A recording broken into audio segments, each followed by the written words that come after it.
प्यारी भूतनी का दूसरा part. Hello India, hello India. बड़ों को ढेर सारा प्रणाम, छोटों को ढेर सारा प्यार और मेरे सारे सब्सक्राइबर को ढेर सारा राम राम। Welcome back to my YouTube channel Simi के डायरी ऑफिशियल में आप लोग का ढेर सारा स्वागत है। और मैंने जो उपन्यास स्टार्ट किया है जिसकी शीर्षक है प्यारी भूतनी, तो इसका दूसरा पार्ट अब मैं आप लोगों के समक्ष रखने जा रही हूँ। अब देखिए कैसा लगता है। रात को अचानक झुमरू की नींद खुली तो देखा एक सुंदर सी लड़की उसे झकझोर रही है। ऐसे क्या टुकुर मुकुर देख रहे हो? झुमरू बोलता है कि तुम कौन हो और इतनी रात को इस सुनसान जगह में इस पार्क में क्या कर रही हो?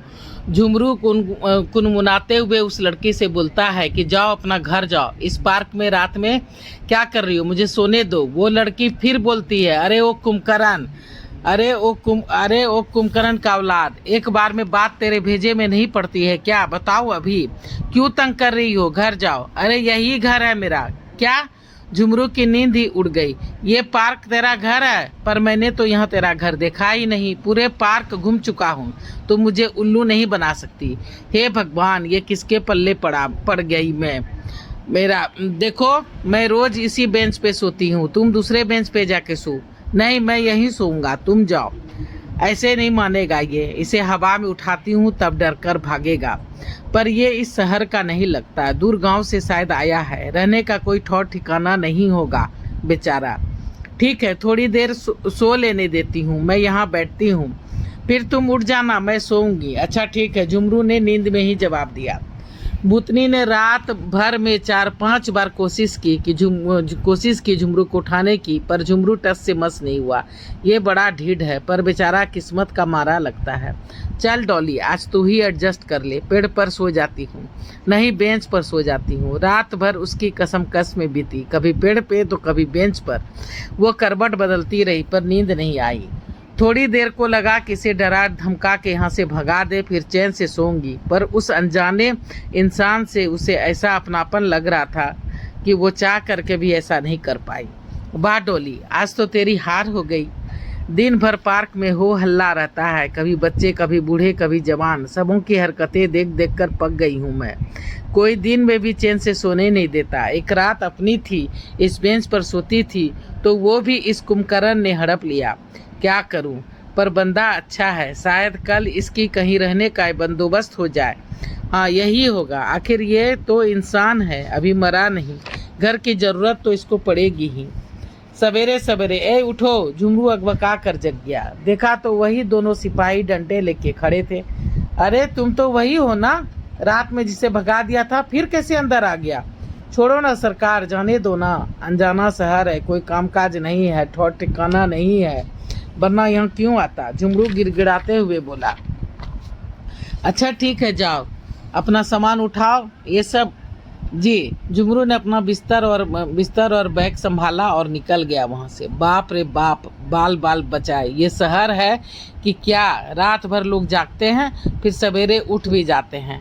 मैं भी तो रोज़ तड़के उठ जाता हूँ, पर वो लड़की अगर रात भर तंग नहीं करती तो शायद नींद पहले ही खुल जाती, फिर कोई नहीं पकड़ पाता मुझे।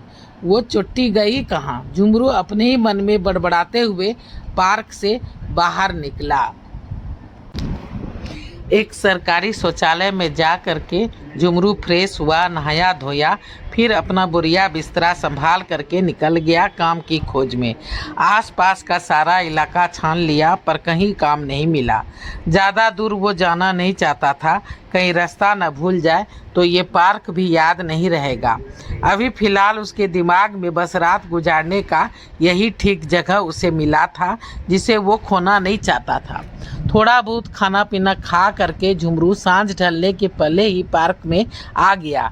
आज वो पूरी तैयारी में था। अभी फ़िलहाल यही बसेरा है मेरा, इसे खोना नहीं है। वो रस्सी खरीद कर लाया था। एक अच्छा सा झूला घनी डालियों के बीच बना लिया, वहीं अपने गद्दे बिछा दिए, कपड़े की थैली को भी बांध कर छुपा दिया। ये अच्छा है, अब इसे लिए नहीं फिरेंगे। यही देख करके कोई काम नहीं देता है। अब यहीं आराम करते हैं, खाना तो खा ही लिए हैं। जैसे ही सिपाही लोग सब चले जाएंगे हम नीचे उतर जाएंगे और बेंच पे जाके सो जाएंगे। वो क्या है कि सोने का तो यहाँ भी सो सकते हैं ऊपर पेड़ पे, पर अगर यहाँ से गिरे तो नीचे अगर गिर जाएंगे तो हड्डी फसली टूट जाएगी। ना बाबा ना, ये खतरा हम नहीं उठा सकते, यही ठीक रहेगा। और ये महलम भी तो खरीद के ले आए हैं, इसे लगा लेंगे तो मच्छर भी नहीं काटेगा। जैसे ही रात ढली 7 बजते बजते पार्क बिल्कुल खाली हो गया था। तब झुमरू ने अपना बिस्तर तकिया नीचे फेंका और पेड़ से उतरकर बेंच पर जाकर आराम से सो गया। अरे सो गया क्या? हूँ। झुमरू उठकर बैठ गया। तू? हाँ, मैं आज इस बेंच पर। अरे आज तू इस बेंच पर सोया है? हाँ, वो तुम्हारा सीट है इसलिए। तुम्हारा नाम क्या है? झुमरू। और तुम्हारा? डॉली। अच्छा ये बता, तू कहाँ छिप कर रहती है? और जब थानेदार सिपाही जब आते हैं तब? वहीं जहाँ तू छिपा था आज। अरे पेड़ पर, तुमने देखा था हमें? हाँ। और तुम किस पेड़ पर छुपी थी? वहाँ, उस पेड़ पर। झुमरू डॉली से बोल रहा है कि ये बहुत रिस्की खेल है, पर क्या करें, कुछ काम ही नहीं मिल रहा है। जब तक रहने का कोई इंतजाम नहीं हो जाता ऐसे ही गुजारा करना होगा। डॉली, तुम्हारे पास भी काम नहीं है क्या? तो डॉली पूछती है क्यों? क्योंकि तुम भी इसी तरह से पेड़ पे जो छुप के रह रही हो, इसलिए पूछा। चलो सो जाते हैं, नींद आ रही है। डॉली ने बात को काट दिया। डॉली वहां से चली गई और अपने बेंच पे जाकर सो गई। यही सिलसिला 10 दिन तक चलता रहा। झुमरू कुछ देर डॉली से बातचीत कर लेता, फिर दोनों अपने अपने बेंच पे जाके सो जाते। झुमरू दिन भर काम खोजता पर काम मिल ही नहीं रहा था। उसके पैसे भी अब खत्म होने को थे। क्या करे क्या ना करे, कुछ समझ में नहीं आ रहा था। एक दिन झुमरू जैसे ही पार्क में पहुंचा उसी सिपाही से टकरा गया। अरे देख के चलो भाई, माफ करना साहब। झुमरू तेजी से निकल गया। एक संतरी ने दूसरे संतरी से कहा, इसे कहीं देखा है? लगता तो है। कहाँ देखा है? दूसरा संतरी फिर बोला, अरे ये शायद वही है जिसे हम लोग उस दिन सवेरे सवेरे सोते हुए पकड़े थे। ये दरबान जी सरकार। अरे ये लड़का जो गया अभी, ये कौन है? पता नहीं सरकार, पर पार्क में तो रोज आता जाता है। पार्क में रोज आता है? हाँ। अच्छा, जरूर कुछ गड़बड़ है। और वो इतना हड़बड़ी में भी था। अब तो पार्क खाली करने का समय हो रहा है, तो ये अंदर क्यों चला गया? चलो देखते हैं। इधर झुमरू जो है सो दनादन पेड़ पे चढ़ गया। बाप रे बाप, बाल बाल बचा, आज तो पकड़ा ही जाता। आज आने में देर हो गई। अरे ये 2 सिपाही लगता है मुझे ही ढूंढ रहे हैं। अरे कोना कोना छान लिया, कहीं भी नहीं मिला। दोनों संतरी पार्क में झुमरू को ढूंढ रहे हैं। तो दूसरा संतरी बोलता है कि कोना कोना छान लिया पर कहीं नहीं मिला, लगता है दूसरे गेट से निकल गया है। पर कहते हैं ना कि होता वही है जो होना होता है। झुमरू फिर दूसरे दिन सवेरे सवेरे सोते हुए पकड़ा गया। ये देखो, ए उठ। जी। झुमरू अकबका गया। तुम वही हो ना जो 12 दिन पहले यहाँ आए थे और इसी तरह से बेंच में सोए हुए थे? जी। और कल भी टकराए थे हम दोनों से। हमने बहुत ढूंढा था पर तुम कहीं नहीं मिले। अरे कहाँ छुपे थे बताओ? जी पेड़ पे। क्या तुम पेड़ पे छुपे थे और रात में यहाँ सोते हो डेली? हाँ। कितना दिन से? पूरे 12 दिन हो गए हैं सरकार। कोई काम नहीं मिल रहा है, बस काम मिलते ही रहने का कोई न कोई इंतजाम कर लूँगा, तब तक रहने दीजिए यहीं। अरे तुमको डर नहीं लगता है? ये पूरा पार्क रात में कितना भयानक हो जाता है, कोई एक दिन भी यहाँ ठहर नहीं पाता। कितना सारा दुर्घटना यहाँ हो चुका है। अरे तुम जिंदा कैसे हो जी? बड़ा जिगरा वाला लगते हो भाई।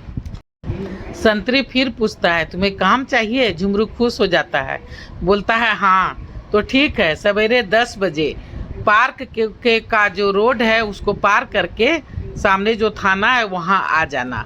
झुमरू खूब खुश हो जाता है, नहा धोकर खा पी के थाना पहुँच जाता है। बाहर में दरबान पूछता है क्या बात है? वो मिलना है काम के सिलसिले में। तभी अंदर से आवाज़ आती है, आने दीजिए पंडित जी, थानेदार साहब ने बुलवाया है। दरबान बोलता है यहाँ साइन करो फिर जाना। झुमरू साइन करके अंदर चला जाता है। इंस्पेक्टर साहब पूछते हैं ये कौन है? इंस्पेक्टर साहब पूछते हैं ये कौन है? अरे वही गांव का भोला सरकार। उस भुताहा पार्क में 12 दिन से रह रहा है, वो भी पेड़ पर छुप करके। क्या? और जिंदा है। वाह, वही वही है ना सरकार। 3 महीने से माली नहीं है, फूल पौधा मुरझा रहा है। ये भूतनी के चक्कर में कोई नहीं टिकता। इसका जिगड़ा बड़ा तगड़ा लगता है, रख लेते हैं, तभी झुमरू आ जाता है। तो देखिए दोस्तों, प्यारी भूतनी का दूसरा पार्ट मैंने यहाँ तक अब रखा है कि झुमरू को अब काम मिल गया है माली का। अब आगे फिर आप लोग के समक्ष रखूंगी। पहली बार चैनल पे आए हैं तो सब्सक्राइब कीजिए, बेल बटन दबाइए और ऑल का बटन जरूर दबाइएगा, ताकि आप लोग को नोटिफिकेशन मिलेंगे। और रोज़ एक पार्ट इसका मैं रखने का कोशिश करूँगी। शेयर कीजिए, लाइक कीजिए। अब मैं अपनी वाणी को यहीं पर विराम देना चाहती हूँ। जय भोलेनाथ, हर हर महादेव। और आप लोगों का ढेर सारा थैंक्स मेरा वीडियो को देखने के लिए।